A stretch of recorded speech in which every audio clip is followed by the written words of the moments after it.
ये वो पाकीज़ा सरजमीन है जो औलिया कामिलीन का मस्कन रही है। आशिकाने मुस्तफ़ा की आमद यहाँ होती रही है और तारीख तो इसकी बड़ी अजीब है। जूनागढ़ वाले जल्दी किसी के हाथ में आए भी नहीं। इनको अंडर लेने के लिए काफी कोशिशें करनी पड़ी। भारत की तारीख में जूनागढ़ की एक अलग तारीख है। लेकिन मेरे अजीजों, जिस तरह से तुम्हारी तारीख है कि जल्दी किसी के हत्थे नहीं आए, मैं ये चाहता हूं कि आज किसी और का पट्टा गले में हरगिज मत पहनना, सिर्फ आमिना के लाल का पट्टा होगा। हमारे पास अगर कोई गुलामी की निस्बत है तो ताजदार मदीना की निस्बत है। इस निस्बत के साथ जियो और इसी बात पर फख्र भी करो। किसी की जय विजय क्यों पुकारे, क्या गरज हमको, हमें काफी है सैयद अपना नारा या रसूल अल्लाह। हमें काफी है सैयद अपना नारा। हश्र में होगा दाखिल, खुल्द में होगा दाखिला इस शान से, या रसूल अल्लाह का नारा लगाते जाएंगे।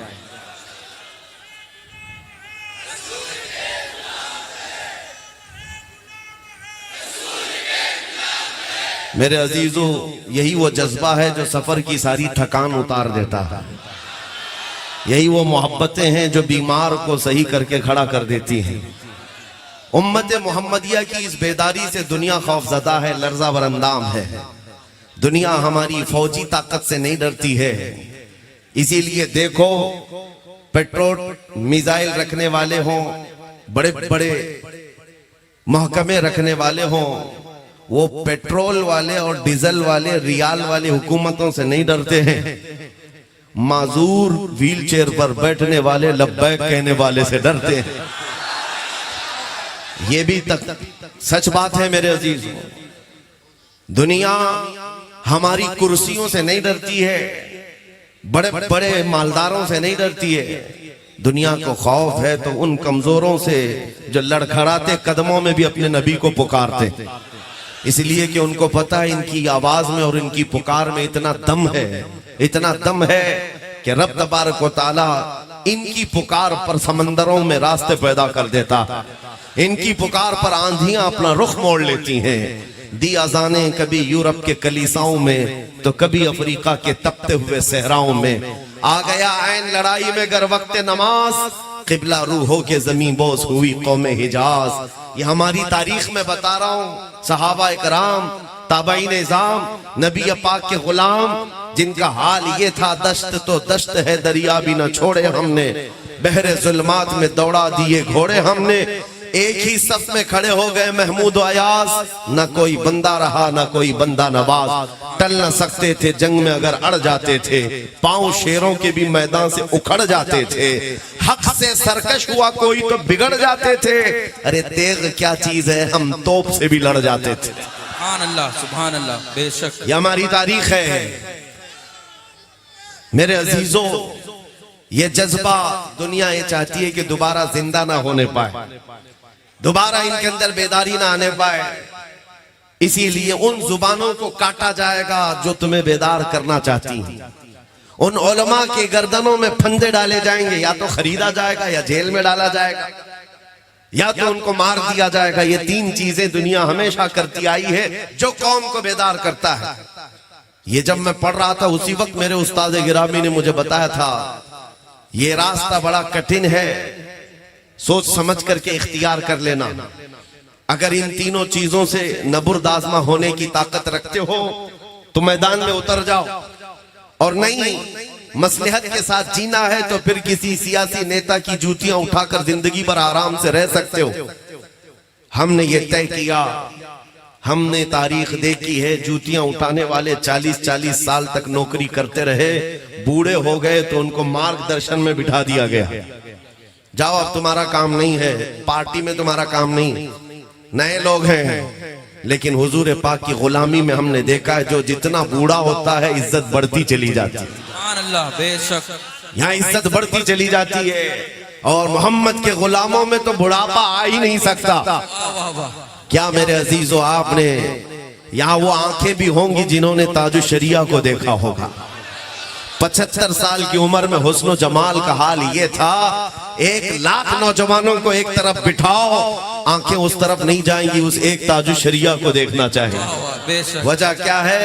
वो हुस्न पाउडर लाली मेकअप का नहीं था, वो कदम मुस्तफा से मिला हुआ। इसीलिए मेरे अजीजों, मैं जो बात कहने जा रहा हूं बड़ी जिम्मेदारी के साथ, जूनागढ़ की सरजमीन पर आने का बड़ा ख्वाब था, इसलिए कि यहां से हम वो ऐलान करें जिस ऐलान को सुनने के लिए बहुत सारे लोग इंतजार में होंगे। एक बात है, आज मैं ऐलान कर रहा हूं, मुझे हैरत होती है, मैंने पढ़ करके देखा इसी सरजमीन से बहुत पहले ही ऐलान हो चुका था। मैंने आज कच्छ की सरजमीन पर मिंबर से एक खिताब में ये कहा था, लोगों याद रखो, मेरा ये पैगाम पहुंचा दो, किसी मस्जिद में बुत रख देने से मस्जिद बुत खाना कभी नहीं बनती। मस्जिद में एक बुत रख देने से कोई मस्जिद बुत खाना नहीं बनती, क्योंकि तारीख में है, तुमने एक रखा है, काबे में तो 360 रखे थे, तब भी काबा काबा ही था। काबे का न तवाफ रुका न हज रुका। ये तो हम आज कह रहे थे, लेकिन जूनागढ़ आने के बाद पता चला यहाँ तकरीबन 50 साल पहले मर्द कलंदर शहजादा आला हजरत की आवाज आ रही थी, तुम आए छठी बाजी, फिर हुई रौनक ताजी, काबा हुआ फिर काबा, कर डाला था बुत खाना, या रसूल अल्लाह तू शम्मे रिसालत है, आलम तेरा परवाना, तू माहे नबुव्वत है, ऐ जलवे जानाना। ये वो आवाज है जो जूनागढ़ की पहाड़ियों से निकली थी। तारीख जिनको पता है वो मालूम है, सरकार मुफ्ती आजम हिंद रदी अल्लाह तआला अन्हु की जमीन है, उन्होंने उसको दूसरा बरेली बना दिया था, जहां आकर के वो ईद भी कर रहे हो, मुहर्रम भी कर रहे हो, शब बारात भी कर रहे हो। मेरे अजीजों, ये इनकी मोहब्बत आज यहाँ देखने को मिलती है। इंतकाल किए हुए 50 साल से का अरसा भी गुजर जाए, लेकिन इश्क की जो शमा उन्होंने रोशन की है वो अभी मध्यम नहीं हुई है, वो लौ अभी जल रही है। इसी लौ को बढ़ाने की थोड़ी सी और आप जिम्मेदारी उठा लें, फिर एक इनकलाब आएगा मेरे अजीजों, एक इनकलाब, एक रेवोल्यूशन आएगा। इसलिए कि मुझे पता है ये कौम अगर दोबारा किसी पर उठ सकती है तो वो सिर्फ और सिर्फ ताजदार मदीना के नाम पे उठती। सारे मसले मसाइल छोड़ दो, सारे मसले छोड़ दो, बहुत सारी मीटिंगें होती हैं, दानिश्वरों के सेमिनार होते हैं, इंटेलेक्चुअल कॉन्फ्रेंसें होती हैं, कौम मुस्लिम के हालात पर गुफ्तगू करते हुए, सियासत में हम कैसे आएंगे, क़ियादत में हम कैसे आएंगे, एजुकेशन में कैसे बढ़ेंगे, खुराफात को कैसे निकालेंगे, नशा कैसे दूर किया जाएगा, आवारागर्दी, बेहयाई, इसको कैसे, शराब नोशी को कैसे दूर किया जाए। हजारों मसले हैं मेरे अजीजों, किस किस बात पर हम गुफ्तगू करें, एक उन्वान नहीं है, हजारों बीमारियां घर कर चुकी हैं। इसलिए हजारों बीमारियों का इलाज सिर्फ एक ही है कि मोहम्मद से वफा तूने, वाह वाह बेशक, एक ही इलाज है। इसीलिए इसी उन्वान पर हम बार बार बात करते हैं। एक यहूदी आलिम था, उसने कहा था मैंने डबल पीएचडी की है मुसलमानों पर, डबल पीएचडी, और उस किस बात पर वो पीएचडी कर रहा है? उसने कहा मैंने 14 सेंचुरीज देखी, इनको कई मर्तबा तोड़ा गया है, मारा गया है, घर से निकाला गया, शहर भी जला दिया गया है, बहुत मर्तबा हुआ है, लेकिन जमाना गुजरता नहीं कि दरख्त के पत्तों से ज्यादा हरियाली इनके अंदर फिर से आती है।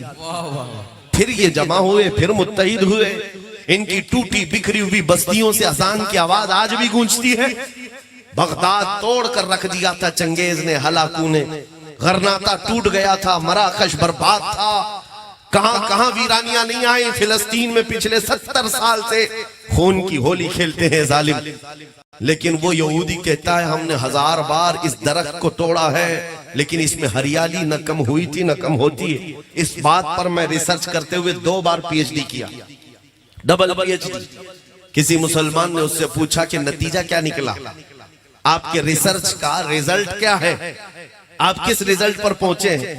उसने कहा कि ये राज की बात है, मेरे थीसिस ये कहते हैं कि इनको जब भी मारा गया, कत्ल किया गया, इनके बच्चे मार दिए गए, इनकी औरतें लूट ली गई, इनके घर तबाह किए गए, मस्जिदें, माबदें, खानकाहें जलाई गई, सब हुआ है, लेकिन दोबारा इनको जमा करने वाला इनका नेता नहीं होता। दोबारा इनको जमा करने वाला इनका नेता नहीं होता, इनका सियासी शऊर नहीं होता। ये जब जब बिखरने के बाद दोबारा जिंदा हुए हैं, सिर्फ और सिर्फ नामे मोहम्मद पर जमा होते। सुभान अल्लाह। हजारों इख्तिलाफात होते हैं, लेकिन ताजदारे मदीना के नाम पर सब इकट्ठा हो जाते हैं। अजीजान गिरामी वक़ार, ये खासियत हम नहीं बयान कर रहे हैं, गैरों ने हमें देखकर पहचान लिया है। इसीलिए 100 साल पहले अंग्रेजों ने यहाँ कहा था, ये फाका कश मौत से डरता नहीं, जरा रूह मोहम्मदी इसके बदन से निकाल दो।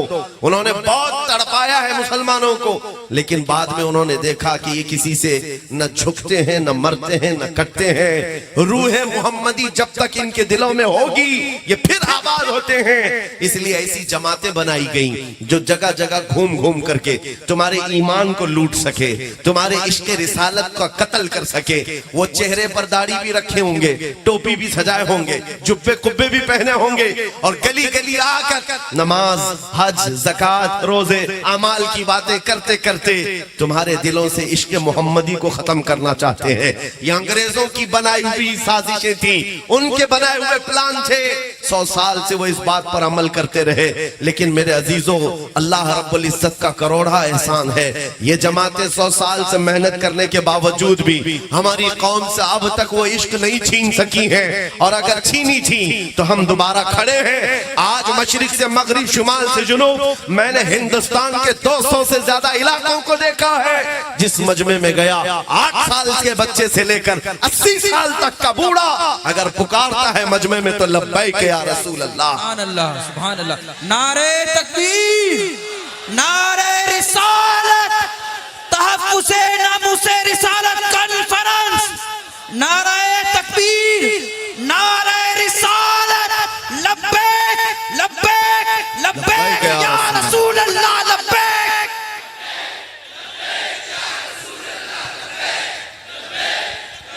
मेरे अजीजों, आपसे खिताब करना या जलसों से खिताब करना मैंने सिर्फ इसलिए इख्तियार किया है। खास एक बात है, एक बात नजर आती है। जानते हो, डॉक्टर जब किसी को बेहोश करता है, ऑपरेशन थिएटर में ले जाकर उसको दवाई के जरिए से या इंजेक्शन के जरिए से सुन्न किया जाता है, और थोड़ी देर के बाद डॉक्टर उसको चेक करता है पूरा सुन्न हुआ कि नहीं। और कैसे देखेगा? चेक करने का तरीका यह है, उसको चूंटी काट के देखो, मार के देखो, या कैंची लगा कर देखो, सुई चुबा कर देखो। अगर हरकत कर रहा है तो अभी होश है, और हरकत नहीं कर रहा है तो बेहोश है। अब ऑपरेशन किया जा सकता है, चीर फाड़ हो सकती है। ये ऑपरेशन थिएटर का निजाम है कि बेहोश करने के बाद थोड़ी देर छोड़ दिया जाएगा, इसको पूरा सुन हो जाए। पूरी दुनिया में उम्मत मुस्तफा को बेहोश करने के लिए तुम्हें नशा दिया गया है बरसों से। अरब तो बेहोश हो गया है, उनको इंटरनेट का नशा दिया गया, तुम्हें भी दिया गया। इतना नशा दिया गया है कि हर मोहल्ला आज नशा से भरपूर है। और उसके बाद अब दुनिया चेक करना शुरू कर चुकी है ये पूरे बेहोश है या नहीं। और उम्मत को चेक करने का तरीका उनके पास सिर्फ एक ही है, हुजूर की शान में गुस्ताखी करेंगे, इस्लाम की शान में, कुरान की शान में, रब की शान, गालियां देंगे, छोटे छोटे कुत्तों को बाहर लाएंगे, वो भौंकते रहेंगे। ये चेक करने के लिए बुखार कि मुसलमान पूरे बेहोश हो गए या अभी होश में है। अरब तो बेहोश हो गए।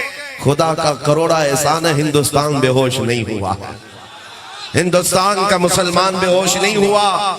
एक कुत्ता पुकारता है तो हजारों जगह से आवाज आती है, लब्बैक या रसूल अल्लाह। मेरे अजीजों, आज उलमा हमारी मोहब्बत में कहते हैं, हमने उस पाखंडी को जवाब देने के लिए ललकारा था, लेकिन मेरा ये विजदान है, एक सलमान अजहरी नहीं है, हर मुसलमान के घर में हर बच्चा सलमान अजहरी है। या और बात है, किसी की आवाज पहुंचती है और किसी की आवाज उसके घर तक है, लेकिन तुम्हारे जज्बों की मैं कदर करता हूँ। मुझे पता है 2 साल पहले जब दिल जल रहा था, एक कुत्ता भौंकता था हुजूर की शान में, दिल ये करता था अब डिबेट नहीं किया जाए, मुनाजरा नहीं किया जाए, मुकालमा नहीं किया जाए, आ जाओ सीधे मैदान में आमने सामने बात की जाए, तुम भी हक को पहचानने के लिए देख लो। ये हमारे जज्बे थे, लेकिन मेरे अजीजों कोई प्लानिंग, कोई मंसूबा बंदी नहीं थी। एक नौजवान रमजान के मौके पर मेरे पास आया था, हिप्पी कट है, फटी जीन्स है, टैटू बनाया हुआ, कान में बाली, देखते ही लगता है आवारा है, कोई अवबाश है। लेकिन आकर शर्मते हुए उसने कहा था, झिझकते हुए, मुफ्ती साहब एक बात करनी है आपसे। कहा बता बेटा क्या है? उसने कहा सुना है आप दिल्ली जा रहे हैं, आग में कूदने की बात किए हैं। मैंने कहा तुझको इससे क्या लेना देना है, तू क्या चाहता है? कहा मैं गुनहगार बहुत हूँ, लेकिन जब हुजूर पाक की मोहब्बत की बात में आप जा रहे हैं, पहले आप नहीं कूदेंगे, मुझे आगे कर देना। अगर जलना हो तो मैं जल जाऊंगा, हुजूर के नाम पर मैं जाने को तैयार हूँ। सच बताता हूँ मेरे अजीज हो, आंखों से उस दिन आंसू आ गए। इस उम्मत को हमने देखा है, ये गुनहगार तो हो गई है, लेकिन नबी की गद्दार नहीं है। नारे तकबीर, नारे रिसालत, लब्बैक या रसूल अल्लाह। जब तक ये जज्बा तुम्हारा होगा, हमारी जिंदगी हुजूर के लिए है, तो फिर मेरे अजीजों बड़ी बड़ी ताकतों से तुम्हें डरने की जरूरत नहीं। हालात चाहे जैसे भी हो रहे हो, गुजर जाएंगे। चांद को भी गहन लगता है, लेकिन जब चांद का गहन छटता है तो फिर आबो ताब के साथ चमकता है। आज अगर इस जमात को गहन लगा है, आप क्या समझते हैं कामयाबी और तरक्की सिर्फ हुकूमत पर बैठने का नाम है? तख्त हासिल हो गया तो यही कामयाबी है? नहीं, कामयाबी अगर तख्त का ही नाम है तो क्या फिरौन बड़ा कामयाब आदमी है? नमरूद बड़ा कामयाब आदमी है? नहीं, सिर्फ तख्त पर बैठने का नाम कामयाबी नहीं है। इज्जत व वक़ार के साथ रब तबारक व तआला तुम्हें बेनियाज बनाकर रखा है। गैरों के सामने तुम्हारा सर नहीं झुकता रोटी कपड़े के नाम पर, तो सबसे बड़ी इज्जत तुम्हारे पास है, तुम्हारे पास है। आज भी अल्हम्दुलिल्लाह हमारा ये यकीन है, इस कौम को अगर कोई झुका सकता है तो सिर्फ एक ही नाम पर, जब अल्लाहु अकबर कहा जाए तभी ये कौम झुकती है, वरना किसी के बाप के नाम पर कभी भी नहीं झुकती। हकीकत है या नहीं? मस्जिदों में जाओ, कोई इमाम अपने बाप का नाम लेकर झुका पाएगा आपको? कहे अपने बाप के नाम से रुकू में चलो, सजदे में चलो, कोई नहीं जाएगा। लेकिन एक छोटा बच्चा भी हाफिज कुरान अल्लाह का नाम लेकर झुकाए तो बड़ा बड़ा मालदार भी सजदे में चला जाए। ये हमारी खासियत है, ये स्पेशलिटी है। ये मैं उनको सुनाना चाहता हूँ जो दौलत का लॉलीपॉप दिखा करके और 10 साल की हुकूमत का लॉलीपॉप दिखा करके कहे आ जाओ चरणों में सर रख लो, सब तुम्हारा है। ऐसे हालात हमने बहुत देखे हैं, बहुत देखे हैं। तुम्हारे पास वो आ सकता है जो पहले से गद्दार हो, जो नबी का वफादार है। तुम्हारे ये करोड़ों की ठोकर मारकर ये ऐलान तुम्हारे सर पर चढ़ करके कहेगा अपना सब कुछ गुंबद खजरा कल भी था और आज भी है, मेरे नबी से मेरा रिश्ता कल भी था और बतला दो गुस्ताख नबी को गैरत सुन्नी जिंदा है, उन पे मर मिटने का जज्बा कल भी था और ये यकीन के साथ।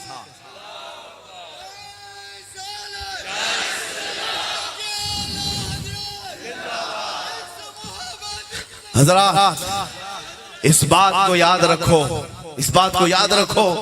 अब हालात से डर करके जीने का क्या मतलब है? जिंदगी यूं ही गुजर गई है, बकिया जो है वो भी गुजर जाएगा, ये वक्त भी गुजर जाएगा, किसी पर ठहरता नहीं है वक्त। तागूती ताकतों और कुव्वतों को हमने नाचते हुए तारीख में देखा है। यजीद ने बहुत जुल्म ढाए थे, लेकिन अंजाम क्या हुआ? शिमर जिलजोशिन ने करबला में वो खून खेला था, लेकिन अंजाम क्या हुआ?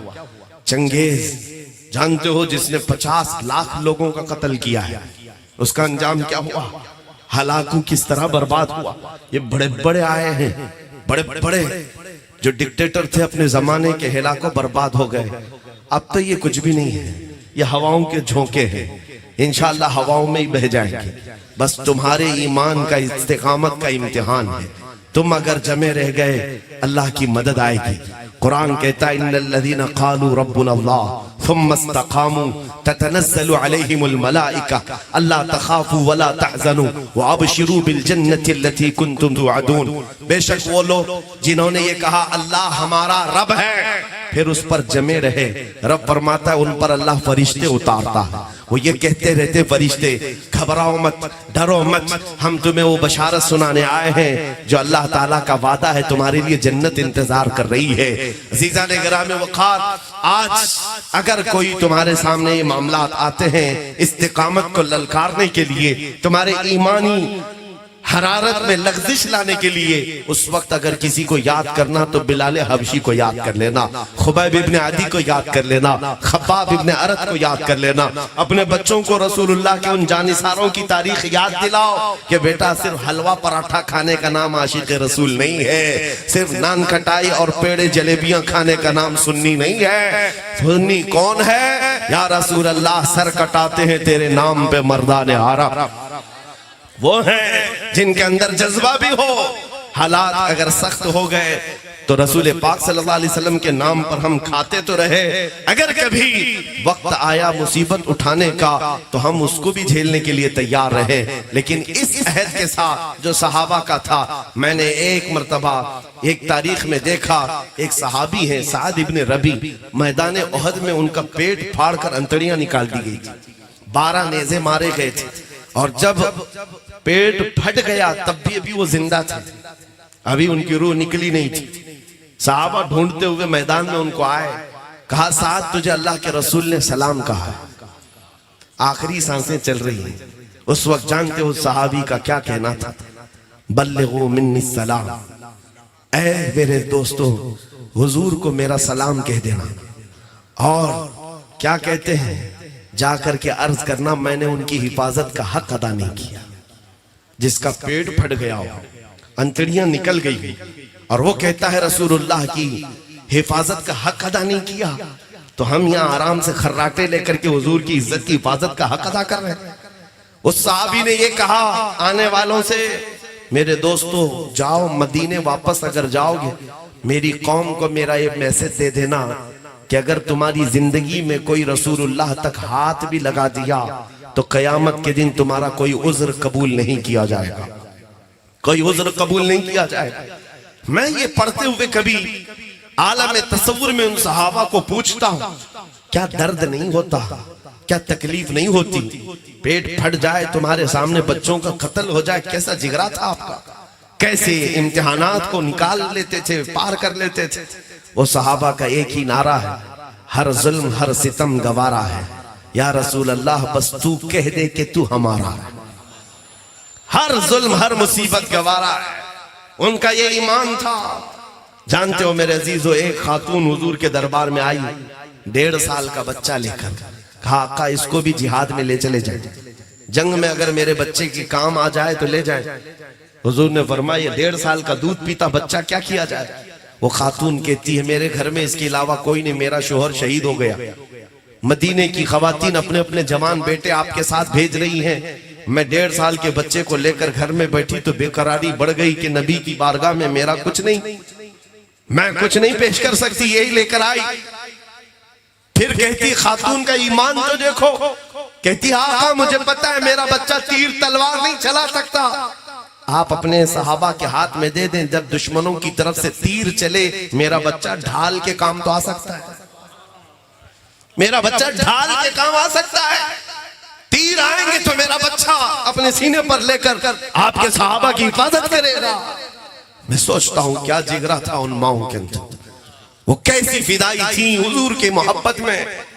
एक खातून मैदान में आई है, उहद के मैदान, उसका बेटा शहीद हो गया, हुजूर से इजाजत मांगती है आका अगर आप कहें तो मैं बेटे को देखूं। कौन है वो माँ जिसको उसके जवान बेटे की मौत की खबर दी जाए तो वो खामोश रहती, हमारा हाल तो यह है मातम करने लग जाए, औरतें कपड़े फाड़ लें जिसका जवान बेटा गया हो, अकलौता बेटा जिसका गया हो। कमाल की मोहब्बत है उस खातून की। आई कहा आपका हुक्म हो तो मैं बेटे को देखूं। हुजूर ने फरमाया जा देख ले।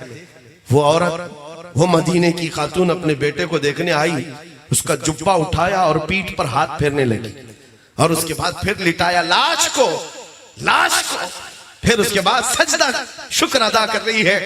खड़े सहाबा ने पूछा बीबी ये क्या कर रही है? ये इंतकाल किया हुआ शहीद बेटा, इसको क्या कर रही?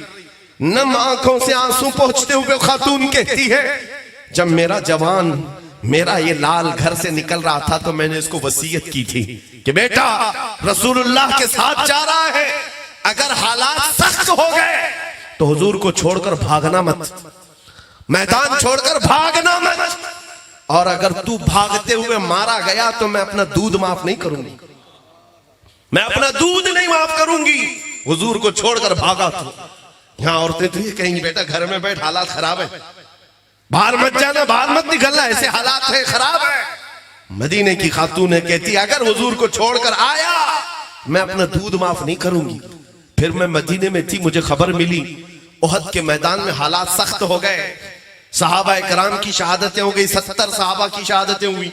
हुजूर पाक सल्लल्लाहु अलैहि वसल्लम पर जालिमों ने लोहे की टोपी से मारा, जिससे आपके 2 दांत मुबारक शहीद हुए।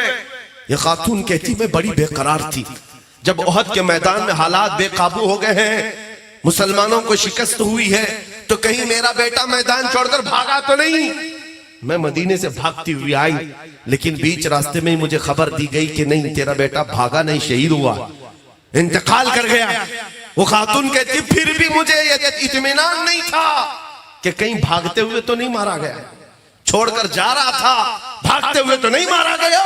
मैं मैदान में आकर सबसे पहले अपने बेटे के जुब्बे को उठाकर पीठ इसलिए सहलाकर देख रही थी कि कहीं दुश्मनों ने पीछे से तीर मार करके तो नहीं इसको खत्म किया है। फिर मैंने शुक्र का सजदा इसलिए अदा किया, मेरे बेटे की पीठ पर एक भी जख्म नहीं है, जितने जख्म खाया है सब सीने पर लेकर खाया है। मेरा बेटा हुजूर की मोहब्बत में शहीद हुआ है, अल्लाह का बड़ा करम एहसान है। उनका ये नारा था जान दी हुई उसी की थी, हक तो ये है कि हक अदा ना हुआ। अजीजा ने गिरामी वक़ार, अपना एहतिसाब करो, हमने हुजूर की मोहब्बत में क्या पेश किया है, कौन सी चीजें पेश की हैं। क्या मीलाद में एक मर्तबा झंडियां लगा देना, कुमकुमे लगा देना, लाइटिंग कर देना, या हुजूर की मोहब्बत के हक अदा करने की बात है। आज तो हम तुम्हारी गर्दनों का नजराना भी नहीं पूछ रहे, बात तो सिर्फ इतनी है कि जब कुत्ते भौंक रहे हो हुजूर की शान में और हुजूर के अखलाक को खत्म करने की बात आ रही हो, और उस वक्त हमारा नौजवान रात भर पबजी खेलता है, उस वक्त रात भर हमारा बच्चा इंटरनेट पर अपने वक्त गुजारता है, तो दर्द तो होता है मेरे अजीजों, दर्द तो होता है। तुम्हारे घर को आग लगाई जा रही है और तुम मुजरे करने पर बैठे हो टिकटॉक पर। यह कैसी जिंदगी है? क्या ये जेब देता है किसी के घर से जनाजा निकल रहा हो और वो नाच गाने कर रहा हो, भंगड़े में मसरूफ हो? ये पूरी दुनिया में अखलाकी नहीं कहा जा सकता। इसलिए मैं आपसे कहता हूं, जगह जगह के थक चुके हैं तुम्हें ये हंगामे, उठो नशाते लज्जते खाबे गिरा बदल डालो। गलत रवि से मनाजिल का बौद बढ़ता है, मुसाफिरों रविशे कारवां बदल डालो। उठो वो गरना हश्र न होगा फिर कभी, दौड़ो के जमाना चाल अपनी चल गया। आज उनको जुर्रत इतनी इसलिए हुई है कि तुमको देखा है कि तुम्हारे दिल के अंदर मध्यम सी बातें आ गई हैं, तुमने हुजूर पाक के अखलाक को अब हल्के में लेना शुरू कर दिया है, कवानीन इस्लाम को हल्के में लेना शुरू कर दिया है। तो भोंकते भोंकते यहाँ तक आ गई बात, अब न हमारी मस्जिदें महफूज, न खानकाहें महफूज, न हमारे मीनारों मिंबरों में हराब महफूज, न हमारी दाढ़ियां, न हमारी टोपियां, न हमारी बच्चियों के बुर्के, कुछ नहीं महफूज रहा। इसका जिम्मेदार कौन है? तारीख तो हिंद की ये बताती है, 4 औरतें हज के लिए जा रही थी, 90 हिजरी की बात है। राजा दाबिर सिंह के गुंडों ने उन 4 औरतों को गिरफ्तार करके उनका माल लूटा था और उनको उनके साथ इस्मत दरी की थी। वो खवातीन हिंद की रहने वाली हिंदुस्तान की आवाज लगाई, कोई है हमारा भाई जो हमारी इज्जत को बचाए। अरब के तिजारत करने वाले यहाँ आए थे, उन्होंने इन औरतों की आवाज सुनी और जाकर के वक्त के गवर्नर हज्जाज बिन यूसुफ के पास ये रिपोर्ट पेश कर रहे थे, हिंदुस्तान में एक राजा के गुंडों ने हज पर आने वाली औरतों को गिरफ्तार करके इज्जत लूटी है। ये सुनता हुआ एक 19 साल का जवान गुजर रहा था, जिसका नाम तारीख में मोहम्मद बिन कासिम है, खड़ा हो गया, कहा लब्बैक या उख्ती, ऐ मेरी बहन मैं हाजिर हूं तेरी मोहब्बत की, तेरी इज्जत की हिफाजत के लिए। उसके बाद जानते हो इस हिंदुस्तान में सबसे पहले 10,000 का लश्कर लेकर आने वाला कोई और नहीं, 19 साल का जवान मोहम्मद बिन कासिम था। अपनी बहन की लूटी हुई इज्जत को बचाने के लिए आया था। और जब आया, आज वह इलाका सिंध में है, आते ही राजा दाबिर सिंह को उसने मुखातब करके कहा था, छोड़ दे उन खवातीन को, पकड़ ले उन गुंडों को जिन्होंने इज्जत पर हाथ डाला है। उसको घमंड था, नशा था। राजे ने कहा, ये एक छोटा लड़का मुझे ललकार रहा है, मुझे तू जानता नहीं मेरी ताकत का हाल क्या है। मोहम्मद बिन कासिम ने कहा, अगर तुझे तेरी ताकत का नशा है तो आजा मोहम्मद अरबी के गुलाम को भी एक बार देख ले, इसलिए कि तेरी सरजमीन ने अभी देखा नहीं है नबी के गुलाम होते क्या है। फिर जंग हुई थी, की पहली जंग है। 3 दिन के अंदर उस 19 साला जवान ने उसके छींटड़े उड़ाकर रख दिए थे। फौज तितर बितर हो गई। राजा दाबिर सिंह गिरफ्तार हुआ, गुंडे पकड़े गए थे। उन खवातीन की इज्जत को बचाने वाला वो जवान आजाद किया। परचम इस्लाम इस सरजमीन पर सबसे पहले लहराने वाला। मैं पूछता हूं नौजवानों, हमारी जिंदगियां 25 साल 40 साल की हो गई, हमारी बच्चियां जो इज्जत और आबरू की लुटी हुई हैं वो पुकारती रह गई, हमारे कानों में जूं तक नहीं रेंगती। वो दौर कैसा था? वो 4000 किलोमीटर दूर से चला आया था अपनी बहन की इज्जत की हिफाजत के लिए, और आज पड़ोस में भी लुट जाए तो तुम तो गेम खेलने में मसरूफ रहो। हालात को बदलो मेरे अजीजों। एहसास जब बेदार होता है इनकलाब खुद ही आ जाता है, इनकलाब खुद आता है। आप अगर ये सोच रहे हो कि ये हालात अचानक बदल जाएंगे, आसमान से अबाबीलें उतर जाएंगी, जमीन फट जाएगी, उन काफिरों को निगल जाएगी, ये सब हालात कब आते हैं? जब तुम्हारा इम्तिहान होता है। अगर इम्तिहान ना लेना होता तो रसूलुल्लाह सल्लल्लाहु अलैहि वसल्लम चल करके बदर के मैदान में नहीं जाते, मदीने में बैठकर हुजूर हाथ उठाते तो अल्लाह की मदद आ जाती। जो फरिश्ते बदर के मैदान में हुजूर की मदद के लिए उतरे, क्या वो फरिश्ते मदीने में नहीं उतर सकते थे? सहाबाए किराम वहां पर मौजूद थे हुजूर के साथ। 313 को 160 किलोमीटर दूर तक चलकर क्यों जाना पड़ा? तारीख में मौजूद है वो सहाबा जो चल करके गए थे, उनके पैरों के नाखून उखड़ गए थे, नाखून उखड़ गए थे। आज 1400 साल के बाद जाओ मेरे अजीजों, मदीने से बदर तक कोई पैदल चल के दिखा दे मुझे, पैरों में आबले पड़ जाएंगे। एसी बस में बैठ नहीं पाते आज लोग, और वो रसूलुल्लाह के दीवाने तपती हुई गर्म धूप में पैदल चलकर निकले थे, जिनके पास हाथी घोड़े भी नहीं थे ज्यादा, न तलवारें थी। साहबा कहते हैं ऐसी तलवारें थी जिससे सब्जी भी नहीं कटती थी, लेकिन भरोसा था अल्लाह की जात पर, नबी पाक की गुलामी में। बहुत बदर के मैदान में पहुंचकर मेरे आका ने फरमाया था सहाबा, तुम में से कोई लौटना चाहे तो यहां से लौट जाए, ये मक्का वालों का हमारा मामला है। अंसार भी आ गए थे मदीने के, तुम्हारा मामला नहीं है, तुम जा सकते हो। जानते हो एक सहाबी खड़े होते कहते हैं या रसूल अल्लाह, हम बनी इसराइल नहीं है, मूसा अलैहिस्सलाम की कौम नहीं है, हम उम्मत मोहम्मदिया, हम उम्मत मोहम्मदिया हैं। आका आप तो मदीने से बदर तक ले आए, अगर आप यमन तक भी ले जाते तो हम पीछे मुड़कर नहीं देखते। या हुजूर पाक के साथ उनकी जो वफादारी थी, उनका इम्तिहान हुआ, तब रब तबारक व तआला की तरफ से 5000 फरिश्ते भी उतारे गए।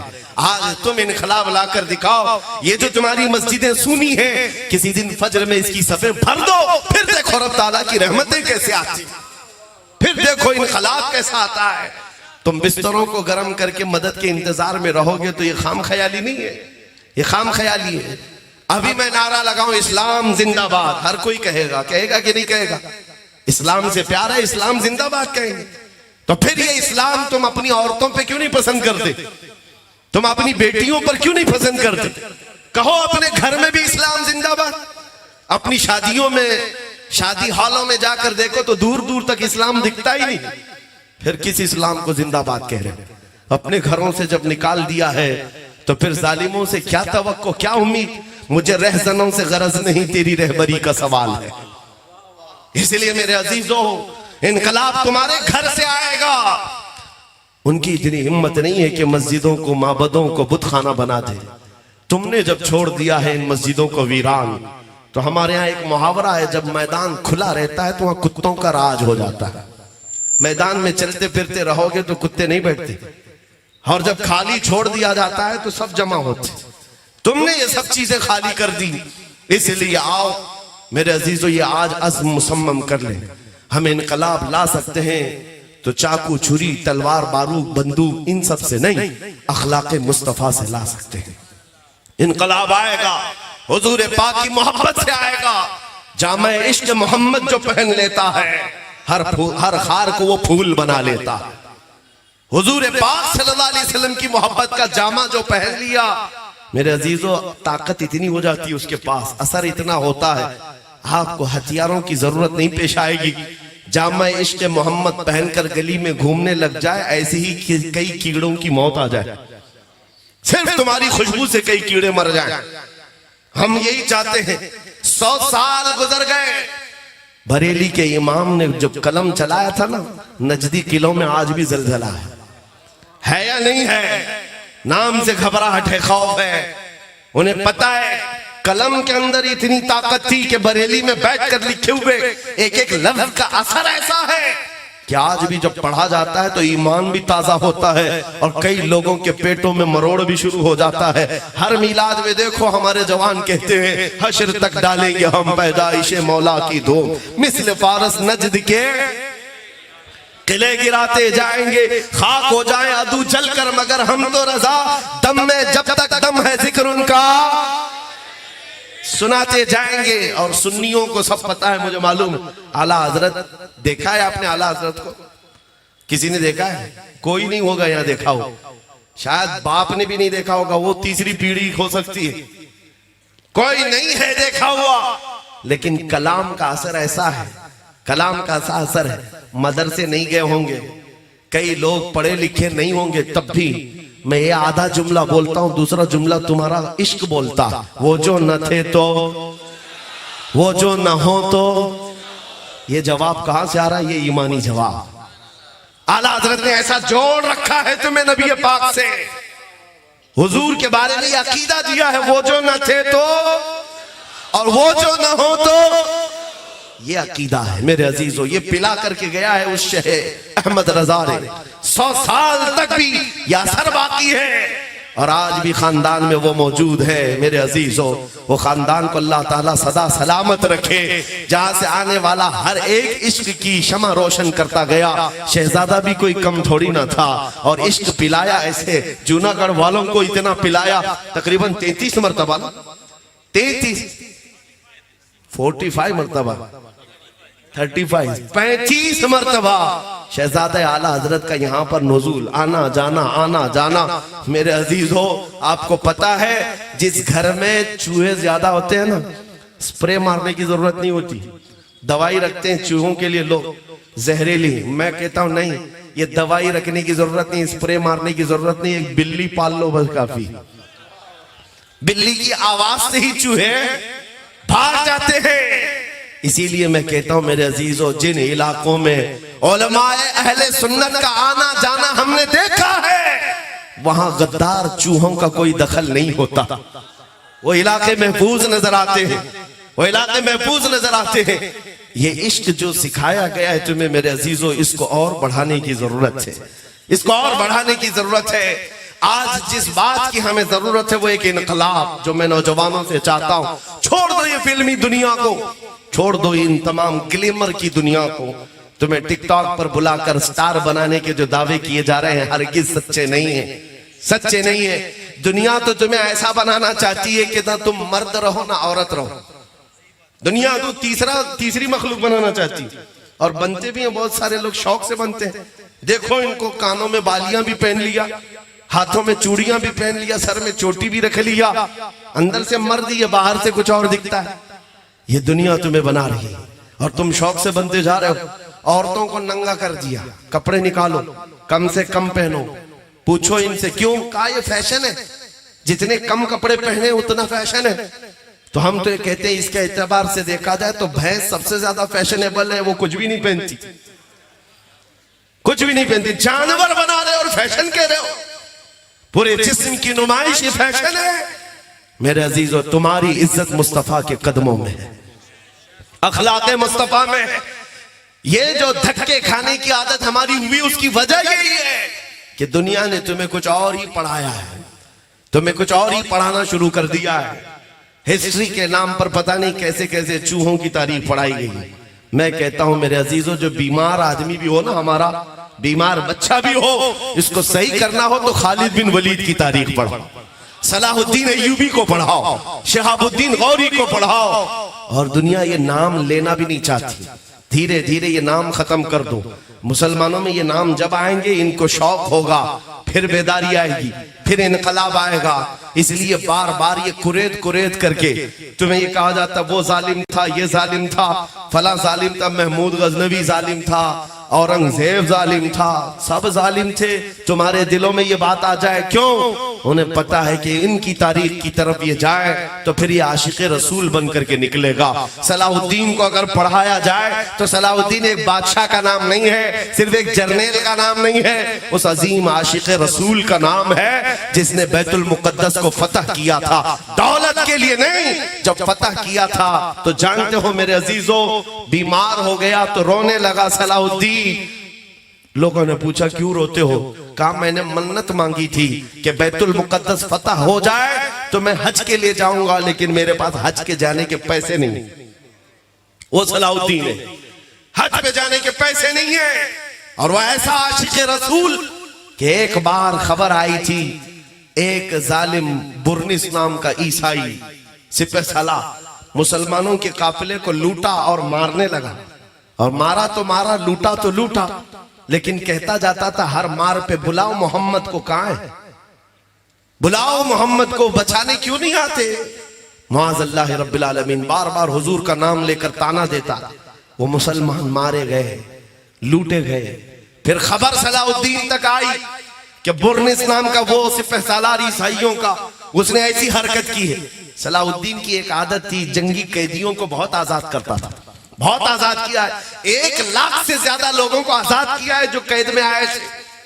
लेकिन ये वो जमाना था जब सलाहुद्दीन अय्यूबी सख्त बीमार, और ऐसा बीमार कि मौत के आसार नजर आ रहे थे, जिसको मरगुल यानी मरगुल मौत कहते हैं। मौत की बीमारी में सलाहुद्दीन कपकपाते हुए हाथों से दुआ किया था, मौला बस जिंदगी इतनी और बढ़ा दे कि मैं बुर्निस को उसका अंजाम बता दूं, मैं बता दूं, इतनी जिंदगी और दे दे। और उसके बाद 2.5 साल का अरसा गुजरा बीमारी के आलम। फिर वो दिन आ ही गया जब इफाका हुआ, सेहतयाब हुआ। जैसे ही पैरों पर खड़ा हुआ, फौजें भेज दी मुकाबले के लिए जगह जगह।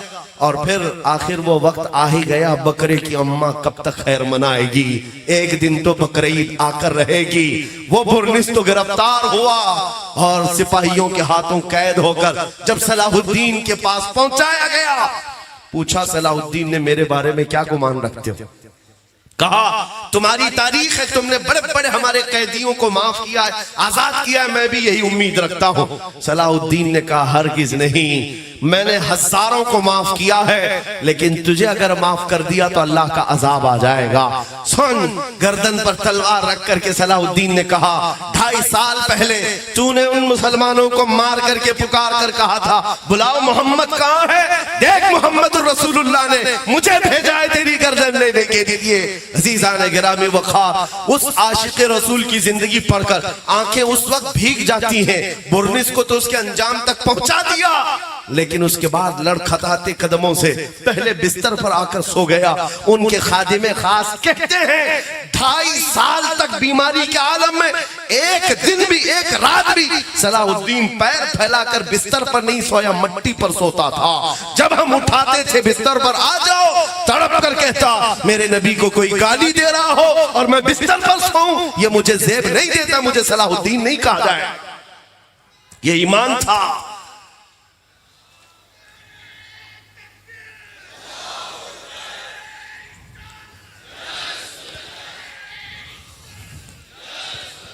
अज़ीज़ान गिरामी वक़ार, मैं तारीख बहुत सारी चीजें आपके सामने सिर्फ इसलिए रखता हूं कि कामयाबी हमने देखी है सिर्फ और सिर्फ तुम्हें नबी पाक के कदमों से वाबस्तगी में है।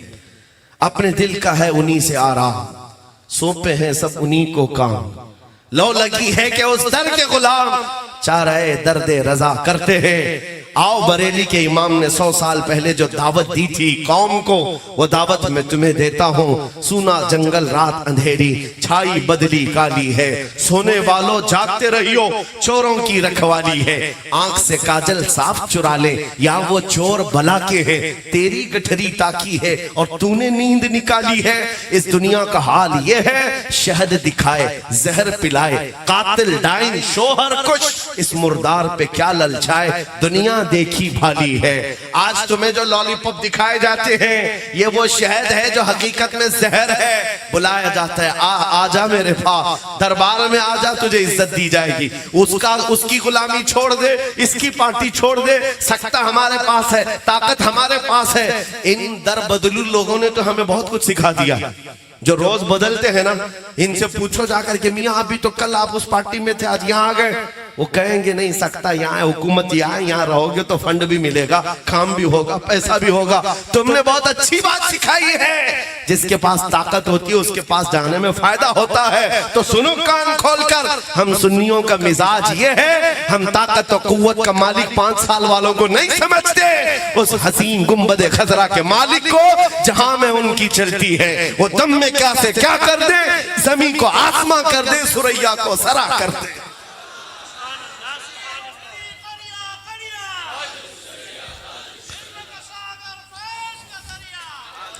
तुम्हारा यकीन है या नहीं मुसलमानों, जहां में उनकी चलती है, हुजूर की चलती है कि नहीं चलती? यकीन है जहां में उनकी चलती है, वो दम में क्या से क्या कर दें, जमीन को आसमां कर दें, सुरैया को सरा कर दें। आओ फिर मैं अपने उसी उन्वान को खत्म करने पर आ रहा हूं, बात कंप्लीट करता हूं। बरेली के इमाम ने मैसेज दिया था, आज ले उनकी पनाह, आज मदद मांग उनसे, कल न मानेंगे क़यामत में अगर मान गया। उन्हें जाना उन्हें माना, न रखा गैर से काम, लिल्लाहिल हम्द में दुनिया से मुसलमान गया। इज्जत नबी पाक के पास है, इसीलिए मैंने कहा है हमारी जिंदगी हुजूर के बगैर कुछ नहीं है। न हमारी नमाज कंप्लीट, न हमारी अजान मुकम्मल, न हमारी शादियां मुकम्मल। हुजूर का नाम निकालो, कुछ नहीं बचेगा, वो जो न हो तो। और कब्र में भी 2 सवालों का जवाब बहुत लोग दे देंगे। तेरा रब कौन है? अल्लाह है। तेरा दीन क्या है? इस्लाम है। लेकिन तीसरे सवाल पर बहुत सारे अपोजिशन वाले अटक जाएंगे, और जब फरिश्ते पूछते हैं उनसे, क्या कहकर पूछते हैं? हुजूर को दिखाकर पूछते हैं, हुजूर को दिखाकर पूछते हैं कब्र में। हुजूर पाक सल्लल्लाहु ताला अलैहि वसल्लम कब्र में होंगे, फरिश्ते उनको दिखाकर पूछेंगे, ये नहीं पूछेंगे तेरा रब कौन है, तेरा दीन क्या है, ये कौन है नहीं पूछेंगे, ये कौन है ये नहीं पूछेंगे, बल्कि ये पूछेंगे इनके बारे में क्या कहता था। कौन है तो हर कोई बोलेगा ये आका है, मौला है। मरने के बाद तो हर एक की अकल ठिकाने पर आ जाए, हुजूर को देखने के बाद सब समझ में आ जाए। अरे वफात के बाद की बात है, मौत से पहले फरिश्तों को देखता है तभी उसकी पीली गीली होती है, सबको पता चल जाता है कि क्या होने वाला है। और मौत के बाद तो हुजूर को देखने के बाद इनकार कौन करे? लेकिन फरिश्ते उस वक्त कब्र में ये नहीं पूछ रहे, लब्बैक लब्बैक लब्बैक या रसूल अल्लाह, लब्बैक लब्बैक लब्बैक या रसूल अल्लाह, लब्बैक लब्बैक लब्बैक या रसूल अल्लाह, लब्बैक लब्बैक लब्बैक या रसूल। कब्र का जब ये हाल है, कब्र का जब ये हाल है, बखुदा खुदा का यही है दर, नहीं और कोई मफर मकर। जो वहां से हो यही आके हो, जो यहाँ नहीं तो वहां नहीं। जो हुजूर के पास नहीं है वहां भी कुछ नहीं है उसका मकाम। हश्र के मैदान में भी देखा है, जाओगे कहां कहां जाओगे? जाओ आदम अलैहिस्सलाम से लेकर ईसा अलैहिस्सलाम तक, हर नबी का यही फरमान होगा, इज़हबू इला गैरी, जाओ मेरे अलावा किसी और के पास। एक ही तन्हा शख्सियत है जो कहेगी आजा मेरे पास, मैं शफाअत के लिए बैठा हूँ, वो मोहम्मदुर रसूलुल्लाह की जात है, जिनके लब पर अना लहा होगा। इसी को कहते हैं बरेली के इमाम, खलील नजी मसीह सफी सभी से कहीं न बनी, खलील नजी मसीह सफी सभी से कहीं न बनी। ये बेखबरी की खल्क फिरी कहां से कहां तुम्हारे लिए, या रसूल अल्लाह दहन में तुम्हारे लिए, बदन में है जान तुम्हारे लिए, हम आए यहाँ तुम्हारे लिए, उठे भी वहां जिना में चमन, चमन में समन, समन में फबन, फबन में दुल्हन, सजाए मेहन पे ऐसे मिनन। ये अमनो अमा तुम्हारे लिए, जमीनो जमा तुम्हारे लिए, मकीनो मकान तुम्हारे लिए, चुनीनो चुना तुम्हारे लिए, बने दो जहां तुम्हारे लिए। ये सिर्फ एक नात नहीं, एक अकीदा है सुन्नियों। तुम्हें दुनिया बार बार ये कहती है हमारी लाइफ है, हमें अपनी मर्जी से एंजॉय करना चाहिए, लेकिन बरेली का इमाम कहता है तुम्हारी लाइफ नहीं है, तुम्हारी मर्जी नहीं जीना है। जिंदगी ये नहीं किसी की किसी के लिए, जिंदगी है नबी की नबी के लिए। ना समझ मरते हैं जिंदगी के लिए, जीना मरना है सब कुछ नबी के लिए। इसीलिए उनकी साथ को पहचानो, हो ना ये फूल तो बुलबुल का तरन्नुम भी ना हो, चमने जहर में कलियों का तबस्सुम भी ना हो ना ये साकी तो मैं भी ना हो, खुम भी ना हो, बस में तौहीद दुनिया में ना हो, तुम भी ना हो। खीमा अफलाक का इस्तादा उसी नाम से है, नबज़ हस्ती तपशामादा उसी नाम से है, दश्त में दामन कोहसार में मैदान में है, बहर में मौज की आगोश में तूफान में है, चीन के शहर मराकश के बयाबान में है, और पोशीदा हर मुसलमान के ईमान में है। या रसूल अल्लाह, तू जो न था, वो जो न थे तो, और वो जो न हो तो, जान है वो जहान की, जान है तो जहान है कि मोहम्मद से वफा तूने तो हम तेरे हैं, ये जहां चीज है क्या लाहो कलम तेरे हैं। सुनियो इस यकीन के साथ आज जूनागढ़ की सरजमीन से उठना, तुम्हें कोई कितना भी बुलाए ये नहीं दे सकता तुम्हें, ना कोई तुम्हारा मसीहा है। आज हुकूमत करने वाली पार्टी भी मसीहा नहीं, अपोजिशन में बैठने वाली पार्टी भी मसीहा नहीं। हो सकता है चंद दिन हमारे जज्बात से कोई खेल ले और तुम्हें बुलाए, आओ हम ये देते हैं, आओ हम तुम्हारे साथ खड़े हैं। हमने सब देख लिया, तुम कहां कहां खड़े हो। हमारे बच्चे लुट गए तब भी हमारे साथ खड़े होने वाला कोई नहीं, हमारी मस्जिदें लूट ली गई, हमारे साथ खड़े होने वाला कोई नहीं। पूरी सरजमीन पर हमारी बात करने वाला मैदान में हो कि पार्लियामेंट में हो, कोई नजर नहीं आता। सब अपने अपनी मर्जी के एतबार से सेकुलरिज्म का राज अलापते हुए उन लोगों की तो बात कर सकता है, 20 करोड़ 25 करोड़ मुसलमानों के जज्बात की तर्जुमानी करने वाला कोई नजर नहीं आता। इसलिए मैं कहता हूं, कहां तुम खोए हुए हो, कहां तुम खोए हुए हो, किस पर आस लगाए बैठे हो। ये दुनिया के कुत्ते तुम्हें क्या दे सकते हैं, कौन देता है, देने को मुंह चाहिए, देने वाला है सच्चा हमारा नबी। नारे तकबीर, नारे रिसालत, नारे हैदरी, नारे हैदरी, इश्क मोहब्बत, इश्क मोहब्बत। लब्बैक लब्बैक लब्बैक या रसूल अल्लाह, लब्बैक लब्बैक लब्बैक या रसूल अल्लाह, लब्बैक। सरकार मुफ्ती आजम हिंद के इसी कलाम पर गुफ्तगू खत्म करता हूँ। क्या बेहतरीन हमें पैगाम दिया था। दुनिया आज हमें ये टोचन मारती है, ताने मारती है, तुम अगर सच्चे हो तो इतने मारे क्यों जाते हो, तुम इतने काटे क्यों जाते हो, फिलिस्तीन में तुम्हारा कत्ल क्यों इतना ज्यादा, इराक में, शाम में, यमन में, फिलिस्तीन और अरब में, अफगान में, बर्मा में, हर जगह तुम काटे क्यों जाते हो। ये बार बार जो सवाल होता है, क्यों मारे जाते हो, क्यों काटे जाते हो, उन जालिमों को नौजवानों जवाब इतना देना। मुफ्ती आजम ने हमें सिखाया था, हम परवाने हैं मोहम्मदुर रसूलुल्लाह के, तू शम्मे रिसालत है, आलम तेरा परवाना। और जो परवाना होता है वो मरने के लिए ही पैदा होता है, जीने के लिए नहीं आता है। परवाने की जिंदगी अपनी शमा की मोहब्बत में घूम घूम कर अपनी जान दे देना। और अगर हम किसी सरजमीन पर काटे जाते हैं, मारे जाते हैं, तो एक बात याद रखो, हमारे मर जाने से इस्लाम खत्म नहीं होता। इस्लाम को खत्म होना था तो करबला में खत्म हो जाता, लेकिन इस्लाम की ये सच्चाई है, इस्लाम जिंदा होता है हर करबला के बाद। लब्बैक या रसूल अल्लाह, न घबराओ मुसलमानों, अभी खुदा की शान बाकी है, अभी इस्लाम जिंदा है, अभी कुरान बाकी है। ये जालिम काफिर क्या समझते हैं जो रोज हमसे उलझते हैं, अभी तो करबला का आखिरी मैदान बाकी है। कुछ देर की खामोशी है, फिर शोर आएगा। आज कुत्तों का वक्त है, कल हमारा दौर आएगा। लब्बैक या रसूल अल्लाह, लब्बैक लब्बैक या रसूल अल्लाह, लब्बैक लब्बैक लब्बैक या रसूल अल्लाह।